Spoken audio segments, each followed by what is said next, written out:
Esselamu Aleyküm ve Rahmetullah. Əziz qardaşlarım, övladınız əvvəllər Quran-Kərimi əzbərləməyi sevirdi, amma indi həvəsi qalmayıb. Onu məcbur etməzdən əvvəl bu videonu mütləq izləyin. Bugün övladınızın Quran-Kərimə sevgisini yenidən oyatmaq üçün 12 praktik addım hazırlamışam. O haqda istəyirəm ki, danışaq. Və onu da deyim ki, qardaşlarım, Quran-Kərimi sevən bir övlad yetişdirmək çoxlu səhifə əzbərləməkdən daha qiymətlidir.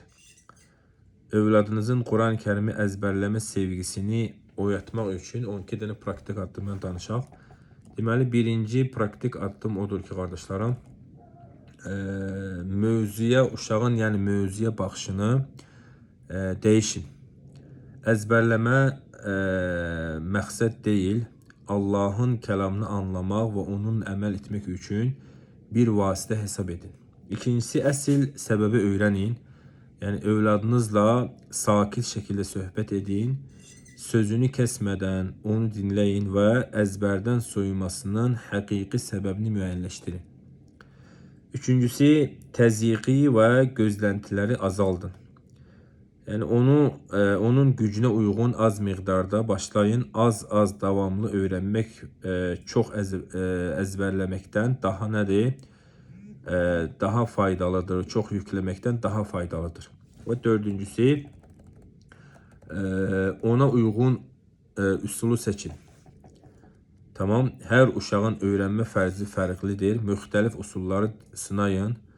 Məsələn, dinləmə, yazma, təkrar etmə, mənasını anlayaraq təkrarlama. Bu usulları nədir? Uşaq üzərində tətbiq eləyin. Beşincisi, qardaşlarım, daha çox təşviq edin və tərifləyin. Ən kiçik irəliləyişi belə qiymətləndirin. Müsbət və rahat bir öyrənmə mühiti yaradın. Altıncısı, əzbərləməni məna ilə əlaqələndirin. Ayələrin mənasını yaşına uyğun, sadə dillə izah edin. Surələrin hekayələrini və onlardan çıxan ibrətləri danışın. Yedincisi, əziz qardaşlarım, Quran-Kərimi həyatının bir hissəsinə çevirin. Birlikdə Quran tilavəti dinləyin uşağı ilə. Əzbərlədiyi ayələrlə namaz qılın və Quranın fəzilətləri haqqında uşaq ilə söhbət edin.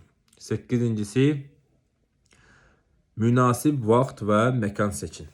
Yəni, əzbərləmə üçün uşağın zehni cəhətdən rahat və enerjili olduğu vaxtı sakit və diqqəti yayındırmayan bir yer seçin. Doqquzuncusu, yaxşı müəllim seçmək.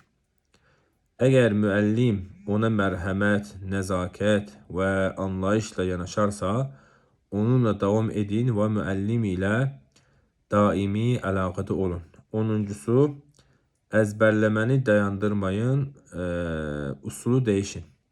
Əgər bir gün əzbərləmək istəmirsə uşaq, əvvəlki hissələri heç olmasa təkrar etsin və ya başqa bir usul sınayın. 11-incisi, uğurlarını onunla birlikdə qeyd edin. Hər bir uğurunu qeyd edin, onu sevindirin, inkişaf cədvəli hazırlayın və irəliləyişini izləyin. Axırıncısı, qardaşlarım, onun üçün dua edin, Allah Azze və Cəllə təvəkkül edin. Qəlibləri islah edən Allah Azze və Cəldir və Allah Azze və Cəldən istəyin ki, Quran-Kərimi övladınızın qəlbinin baharı və sinəsinin nuru etsin. Və uşaqlar üzərində bu mühüm, indi deyəcəyim, mühüm səhvlərdən çəkinin.